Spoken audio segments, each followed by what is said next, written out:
വലിച്ചു വാരിയിടാനല്ല പറഞ്ഞത്. ആർക്കും ഒന്നിലും ഒരു ശ്രദ്ധയും ഇല്ല. തനിയൊന്നേ വരുന്നേ.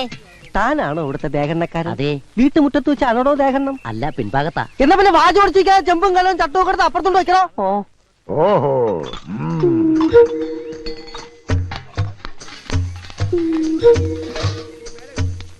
100 കൂട്ടം കാര്യങ്ങൾ ഉള്ളപ്പോഴാണോ ഇങ്ങനെ കുന്തം വിഴിഞ്ഞ കണക്ക് നിക്കണേ? പച്ചക്കറിയും പലവഞ്ഞവും രാവിലെ എത്തൂന്ന് പറഞ്ഞിട്ട് അത് വന്നോ ഇല്ലയോ നോക്കിയോ? ദൂരെ നിന്ന് വരുന്നവർക്കുള്ള താമസ സൗകര്യം ഏർപ്പാടാക്കിയോ? പൂവും മാലയും ബൊക്കെ നാളെ വെളുപ്പിനെ ഇവിടെ എത്തുവോ? ഒന്നും പറഞ്ഞിട്ട് കാര്യമില്ല. ഒന്ന് നിന്നേ, ഒരു കാര്യം അറിയാനുണ്ടായിരുന്നു. എന്താ? പെണ്ണിന്റെ തന്ത നീയോ ഞാനോ? അതെന്താ മുതലാളിക്ക് പെട്ടെന്നൊരു സംശയം? മുതലാളി വിഷമിക്കണ്ട, ഞാൻ ചേച്ചിയോട് ചോദിക്കാം. ആ അർത്ഥത്തിലല്ല ഞാൻ ചോദിച്ചത്. തന്തയ്ക്ക് വേറെ അർത്ഥം ഉണ്ടോ? ഞാൻ ചോദിച്ചത് ഈ വീട്ടിലെ ഗ്രഹനാഥൻ നീയാണോ ഞാനാണോ എന്നാ. ഗ്രഹനാഥൻ മുതലാളി എന്നാ, എന്നാൽ ഫുൾ ഉത്തരവാദിത്വം എനിക്കാ. എന്നാ പിന്നെ നോക്കി നിൽക്കാതെ എന്നോട് ആജ്ഞാപിച്ച് അവളെ പോയി ചെയ്യണ. അവൻ അങ്ങോട്ടേക്കോട്ടെ. ആദ്യം പാചകം ഒന്ന് ടെസ്റ്റ് ചെയ്യട്ടെ. ഭയങ്കര വിശപ്പ്. നീർക്കോലിയുടെ രൂപവും പെരുമ്പാമ്പിന്റെ വിശപ്പും. എന്താ മോളെ? ഒരു കാര്യം പറയാനുണ്ട്. പുതിയ കാര്യം വല്ലതുമാണെങ്കിൽ മാത്രം പറഞ്ഞാൽ മതി. അച്ഛാ, ഞാൻ കാല് പിടിക്കാം. ഈ കല്യാണം വേണ്ടല്ലേ. നല്ലൊരാലോചന കുടുംബത്തിൽ വന്ന് കയറിയപ്പത്തോട് തുടങ്ങിയതായി ഒരു ചൊല്ല്.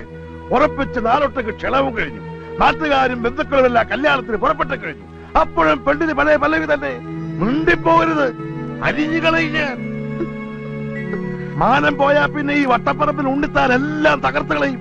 നിങ്ങൾ ഇങ്ങനെ ഒച്ച വെച്ച് നാട്ടുകാരെ മുഴുവൻ അറിയിക്കണ്ട. നാളെ ഈ പടി ഇറങ്ങേണ്ട കുട്ടിയാ. ഞാൻ പതുക്കെ തന്നെയാ സംസാരിച്ചത്. എന്റെ മോന്റെ ശബ്ദം ഇങ്ങനെ ഇരിക്കുന്നു എല്ലാവർക്കും അറിയാം. എന്താ അകത്തൊരു ബഹളം? ഒരല്പം കുടുംബകാരി എന്റെ മോളും ഭാര്യയായിട്ട് പങ്കുവെച്ചതാ. എന്താ കുഴപ്പമുണ്ടോ? എനിക്ക് മനസ്സിലായി. എന്ത്? പെണ്ണിന്റെ അച്ഛനാരാണെന്ന് ചേച്ചിയോട് പോയി ചോദിച്ചില്ലേ?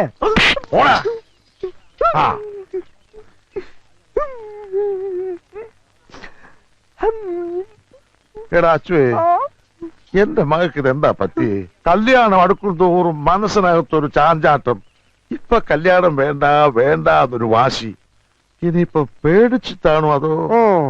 അതെ, മുഹൂർത്തം എടുക്കും തോറും പേടിക്കുന്ന പെണ്ണുങ്ങൾ 2 തരത്തിലുള്ളവരാ. ഒന്ന് പിഴച്ച പെണ്ണ്, 2 പ്രേമിച്ച പെണ്ണ്. ഇത് ഏത് വകുപ്പിലാ മോളെന്ന് പോയി ചോദിക്കും. എടാ ചത്തേ, എന്റെ മോള് കുടുംബത്തിൽ പറഞ്ഞവളാണ് എന്ന് കരുതി ആയിക്കൂടുന്നുണ്ടോ? ചേട്ടൻ എന്നെ വിളിച്ചായിരുന്നോ? പോയി അരി വെക്കണോ കോപ്പേ? ഭ്രാന്ത് വരും.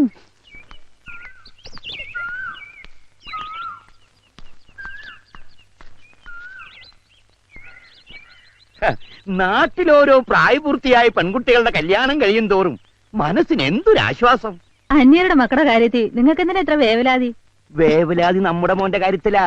പ്രേമിച്ചേ കല്യാണം കഴിച്ചു, പ്രേമിച്ച പെണ്ണിനെയും കൊണ്ട് ഒളിച്ചോടുന്നൊക്കെ ജോത്സ്യനെ ഒരു ജാതകം നോക്കി പറഞ്ഞില്ലേ? അപ്പൊ തുടങ്ങിയത് എനിക്ക് ടെൻഷൻ. നിങ്ങളുടെ ഒരു കാര്യം. എപ്പോഴാ കല്യാണം വീട്ടിൽ പോണേ? അതൊക്കെ വൈകുന്നേരം ആവാം. മനസ്സിലായി. അപ്പോഴാകുമ്പോ കൂട്ടുകാരനൊന്ന് ചടിച്ചു മിനുങ്ങാലോ. ഉണ്ണിത്താരുമായിട്ട് അങ്ങനെ കമ്പനി കൂടാൻ പ്രത്യേകിച്ച് സമയമൊന്നും നോക്കണ്ട, എപ്പോഴാവാം. ഞാനൊരു നേരം പോക്ക് പറഞ്ഞാണേ. പിന്നെ സരസ്വന് എന്തെങ്കിലും കൊടുക്കണ്ടേ? ഒരു പവന്റെ ഒരു മോതിരം തന്നെ ആയിക്കോട്ടെ. ഓ, കട തുറക്കാൻ നേരം പോയി. നിങ്ങൾ കടന്ന് കയറ് പൊട്ടിക്കണ്ട, അവൻ പോയിട്ടുണ്ട് കട തുറക്കാൻ. എന്റെ ഈശ്വര, അവൻ പോയോ? ഈ ലേഡീസ് സ്റ്റോറിന്റെ സ്ഥാനത്ത് വല്ല വളണ്ടിപ്പോ ആയിരുന്നെങ്കിൽ നമ്മുടെ മോൻ പോവായിരുന്നോ?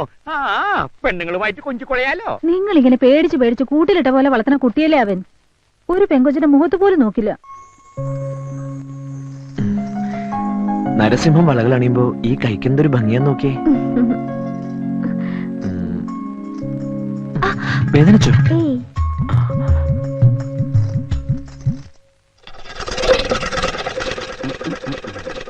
ഇതും കൂടെ മറ്റേ കയ്യിലിടട്ടെ, നല്ല ഭംഗിയുണ്ടാവും. അത് കാശൊരു പ്രശ്നമാക്കണ്ട, പിന്നെ വരുമ്പോ തന്നാ മതി. ആദ്യം മനോഹരമായ കൈകളിൽ ഈ വളകൾ കിടക്കട്ടെ. അവളെ കയ്യിൽ നിന്ന് വിട്ടേ, വിടറാ. അവളെ ഇങ്ങനെ പോടാ. മോളെ കൈമുട്ടി നീട്ടിയേ. കാശൊക്കെ കയ്യിലുണ്ടല്ലോ. ഇപ്പൊ എങ്ങനെയാ നൊന്തോ? നൊന്തു. പിന്നെ പുതിയ മാലയും വളയൊക്കെ വന്നിട്ടുണ്ട്, കാണിക്കട്ടെ? വേണ്ട. ഓ, അച്ഛൻ ചെറിയൊരു ദേഷ്യക്കാരനാ. അടുത്ത ആഴ്ച പുതിയ ഫാഷൻ വരുന്നുണ്ട്, വരണം. പുഞ്ചിരി മത്സരം അവസാനിപ്പിച്ച് വേഗം ബാക്കി കൊടുത്ത് വിടറാ. അച്ഛന്റെ സ്വഭാവം എങ്ങനെയാണെങ്കിൽ എത്രയും പെട്ടെന്ന് ഈ കട അടച്ചു പൂട്ടും. ഇവിടെ ഞാനായിട്ട് ഉണ്ടാക്കിയ ഗുഡ്വിൽ അച്ഛനായിട്ട് നശിപ്പിക്കും. നിനക്കൊരു ധാരണയുണ്ട്. നിന്റെ ചോക്ലേറ്റ് മോന്ത കണ്ടിട്ട് ആ പെമ്പിളിന് ഇങ്ങോട്ട് കയറി വരുന്നേന്ന്. കച്ചവടം ചെയ്ത് ലാഭം കൊയ്യാതെ പെണ്ണിന്റെ മോന്തയുടെ ചന്തം നോക്കി നിക്ക. പൈസ പിന്നെ തന്നാവെന്ന് പറയാൻ അവൾ ആരാ? നിന്റെ അമ്മായിയുടെ മോളാ. കടയിൽ വരുന്ന കസ്റ്റമേഴ്സിനോട് ഒരു അല്പം മാന്യത കാണിച്ചതാ ഞാൻ ചെയ്ത തെറ്റ്. ഈ വളയിടൽ പരിപാടി എന്റെ മോന് പറ്റിയതല്ല. ഏൽപ്പിച്ച ജോലി അങ്ങോട്ട് ചെയ്താ മതി. കാശ് എണ്ണി വാങ്ങിച്ച് പെട്ടിയിലിടുക, ബാക്കി കറക്റ്റ് ആയിട്ട് അങ്ങോട്ട് കൊടുക്ക. മുതലാളി എത്തിയല്ലോ. സമയത്തിന് കടയിൽ വരാൻ നിനക്ക് വല്ല ബുദ്ധിമുട്ടുണ്ടെങ്കിലേ ഇനി വരണമെന്നില്ല. സത്യത്തില് കടയിൽ നിർത്താൻ നല്ലത് പെമ്പിള്ളേരാ. കൃത്യസമയത്ത് വരും, നന്നായിട്ട് ജോലിയും ചെയ്യും, പിന്നെ ഇടയ്ക്കിടയ്ക്കുള്ള ചായ കുടിക്കാൻ പോക്കൂല. എന്നാ പിന്നെ നിർത്തിക്കൂടെ? അതിന് നിന്റെ ജാതകം സമ്മതിക്കണ്ടേ? എന്റെ അച്ഛ, ഒരു ഒളിച്ചോട്ട് എന്തായാലും എന്റെ ജീവിതത്തിൽ അച്ഛൻ പ്രതീക്ഷിക്കണ്ട. വേണ്ട. നീ എന്താ ഇങ്ങനെ നോക്കി നിക്കണേ? ചെന്ന് ഇന്നലത്തെ സ്റ്റോക്ക് ഒത്ത് നോക്കണ. എനിക്ക് 2 ദിവസത്തെ അവധി വേണം, അത് പറയാനാ വന്നേ. നിന്റെ വിഷമവും സങ്കടമൊക്കെ എനിക്ക് മനസ്സിലായി. നാളെ കല്യാണം നടക്കാൻ പോകുന്നൊരു പെണ്ണിനെ ഓർത്ത് ദുഃഖിച്ചിട്ട് എന്താടാ കാര്യം? എനിക്ക് അവളെ പിരിയാൻ വയ്യടാ. ഷേ, എന്താടാ ഇത്? എടാ, തന്റെ ആയിട്ടുള്ള ആമ്പിള്ളേർക്ക് പറഞ്ഞിട്ടുള്ള പ്രേമമൊക്കെ എനിക്കറിയേണ്ടത് നിനക്കതുണ്ടോന്ന്. എനിക്ക് പ്രേമമുണ്ട്. പ്രേമല്ലടാ കുന്തമേ, തന്റെ ഉണ്ടോന്നാ ചോദിച്ചത്. വട്ടപ്പറമ്പിൽ ശ്രീധരൻ ഉണ്ണിത്താന്റെ പണത്തിനും പ്രതാപത്തിനും മുന്നിൽ എന്റെ തന്റെ ഇടം വില പോവില്ല. ഒരു ലേഡി സ്റ്റോറിലെ സെയിൽസ്മാന് അയാളുടെ മകളെ ചോദിക്കാൻ എന്താ അവകാശം? നിന്റെ യുക്തിവാദമൊക്കെ അവിടെ നിൽക്കട്ടെ. എനിക്കറിയേണ്ടത് നിന്നോടൊപ്പം ഇറങ്ങി വരാനുള്ള സ്നേഹം അവൾക്കുണ്ടോന്നാ. അതവള് പല പ്രാവശ്യം പറഞ്ഞിട്ടുള്ളതാ. എന്നിട്ട് നീ ഇതൊക്കെ മുഹൂർത്ത നേരത്തെ ആലോചിച്ചിട്ട് എന്താ കാര്യം? എടാ, നിന്നെ പോലെ നട്ടലില്ലാത്ത കാമുകന്മാരെ ഇങ്ങനെ പല പെൺകുട്ടികളുടെയും ഫ്യൂച്ചർ തൊലക്കുന്നത്. മറ്റുള്ളവരുടെ കാര്യത്തിൽ അത് പറയാം, സ്വന്തം കാര്യം വരുമ്പോ അറിയാം. എനിക്ക് അവളെ കിട്ടാൻ എന്തെങ്കിലും ഒരു വഴി പറഞ്ഞാടാ. ധൈര്യമുണ്ടോ നിനക്ക്? കുറേശ്ശെ. എന്നാ നാളെ രാവിലെ നീയും അവളും കൂടെ സ്ഥലം വിടുന്നു. എങ്ങോട്ട്? അത് കണ്ടെത്തേണ്ടത് നീയാണ്. നാളെ രാവിലെ വരെ അതിനുള്ള സമയമുണ്ട്. 1 മാസത്തേക്ക് 2 പേർക്കും ജീവിക്കാനുള്ള കാശ് ഞാൻ തരാം. ശ്രമിച്ചാൽ നിനക്കൊരു ജോലി കിട്ടില്ലേ? ഒരു ലേഡി സ്റ്റോറിംഗിലും ഇല്ലാത്ത നാടുണ്ടാവില്ലല്ലോ. എന്ത് പറയുന്നു? ഏറ്റു. പക്ഷെ അവളെ ഈ വിവരം എങ്ങനെ അറിയിക്കും? നിങ്ങൾ കുടുംബക്കാർ തമ്മിൽ നല്ല അടുപ്പല്ലേ? നിനക്ക് അവിടെ എപ്പോ വേണമെങ്കിലും കയറി ചെല്ലാലോ.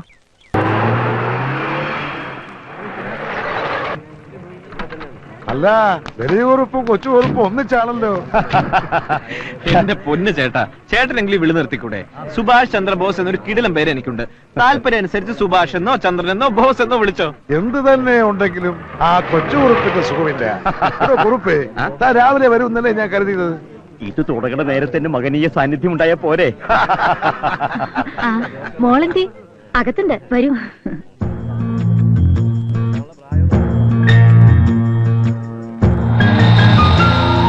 ഇത് ഞങ്ങളുടെ വക. വരൂ, എന്തെങ്കിലും കഴിച്ചിട്ട് സംസാരിക്കാം. ഈ കോളാസ് എടുത്ത് ഓരോന്ന് അങ്ങോട്ട് കൊടുത്തേ.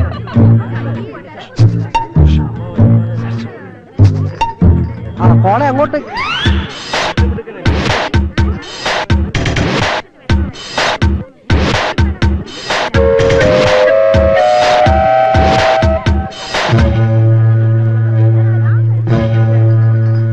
മോടെ വിവാഹത്തെ കുറിച്ച് എനിക്ക് ഒരുപാട് സ്വപ്നങ്ങൾ ഉണ്ടായിരുന്നു.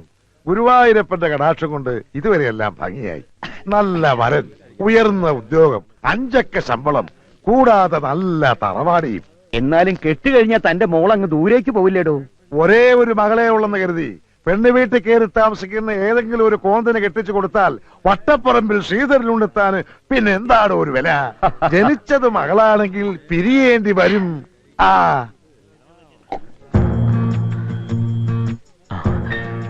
മണിക്കുട്ടനായിട്ട് കാര്യങ്ങളെല്ലാം സംസാരിച്ചിട്ടുണ്ട്. നാളെ വെളുപ്പിന് റെയിൽവേ സ്റ്റേഷനിൽ എത്തണം. അവനവിടെ വരും. എനിക്ക് പേടിയാവുന്നു. പേടിച്ചിരുന്ന ഇഷ്ടപ്പെട്ടവനോടൊപ്പം ജീവിക്കാൻ പറ്റില്ല.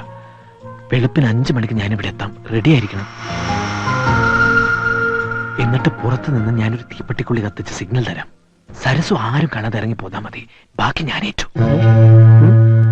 ഇങ്ങനെ പതിങ്ങി നിന്നുള്ള ഒതുങ്ങിയ സംസാരം അത്ര ശരിയല്ലല്ലോ. മുതലാളി, മുതലാളി, എന്താടാ? തുമ്പ് കിട്ടി, തുമ്പ് കിട്ടി. 1 മിനിറ്റ്. എന്നാ ഞങ്ങൾ ഇറങ്ങിയിട്ടുണ്ടേ താനെ പോകാൻ വരട്ടെ. ഞാൻ ഒരു കാര്യം ഒന്ന് മുതലാളിയോട് പറഞ്ഞോട്ടെ. അതിന്റെ പേരിൽ ഇവിടെ ഒരു വിപ്ലവം നടക്കും. നിങ്ങൾ ആ ടീം ബിയുടെ ക്യാപ്റ്റൻ. അതെന്താണ് അങ്ങനെ? അതങ്ങനെ. ഇങ്ങോട്ട് വന്നേ. ഞാൻ ഒളിഞ്ഞു നോക്കി മുതലാളിയുടെ മോളുടെ സംഭവങ്ങളെല്ലാം കണ്ടു. പറഞ്ഞു തീരുന്നവരും പഠിച്ചതിനാ. ഒളിച്ചു നോക്കിയത് അതുകൊണ്ടല്ലേ പെണ്ണ് കല്യാണം വേണ്ടെന്ന് പറഞ്ഞതിന്റെ കാരണം പിടികിട്ടിയത്. പെണ്ണിന് പ്രേമം. ആരോട്? ഈ കുറുപ്പിന്റെ മോനോട്. 2 പേരും കൂടെ പതുങ്ങി നിന്ന് ഹൃദയം പങ്കുവയ്ക്കുന്നത് ഞാൻ കണ്ടു. അനാവശ്യം പറയുന്നോടാ. ഞാൻ കണ്ടതാ അവര് കിന്നാരം പറയണത്. മിണ്ടിപ്പോകരുത്. ചെറുപ്പം മുതലേ ഒന്നിച്ച് കളിച്ചു വളർന്ന പിള്ളേരാ. അവര് മിണ്ടിന്നും പറഞ്ഞു നോക്കിയിരിക്കും. അതിന് പുതിയ വ്യാഖ്യാനങ്ങൾ കണ്ടുപിടിക്കാൻ ശ്രമിച്ചാൽ നിന്റെ പല്ല് മുഴുവൻ താഴെ കിടക്കും. പോടാ. എന്താണ് ഉണ്ണിത്താനെ പ്രശ്നം? എന്തിനാ അവനെ തല്ലിയത്? അത് അവന്റെ ഷെയറാ. അരമണിക്കൂർ ഇടവിട്ട് അവനത് കിട്ടണം. അവനെന്തിയേ? ഇനി ആരെങ്കിലും പ്രേമിക്കാനോ മറ്റേ പോയോ? എന്താണോ കൊച്ചുകുറുപ്പേ, വല്ല പെൺപിള്ളേരെ ലൈനടിക്കാൻ പോയതാണോ? സംശയം എന്റേതല്ല, നിന്റെ അച്ഛന്റെയാ. അച്ഛൻ പറഞ്ഞു ഒടുവിൽ ജോസഫ് പ്രവചനം ശരിയാവുന്ന എനിക്ക് തോന്നുന്നു. എന്നാ കൊന്നുകളയും. അപ്പൊ ചെല്ല്, രാവിലെ നേരത്തെ എത്തണം. എടോ കൊച്ചുകുറുപ്പേ, തന്നോട് കൂടിയാ പറയുന്നേ. ഞാൻ വെളുപ്പിനെ എത്തും. ആ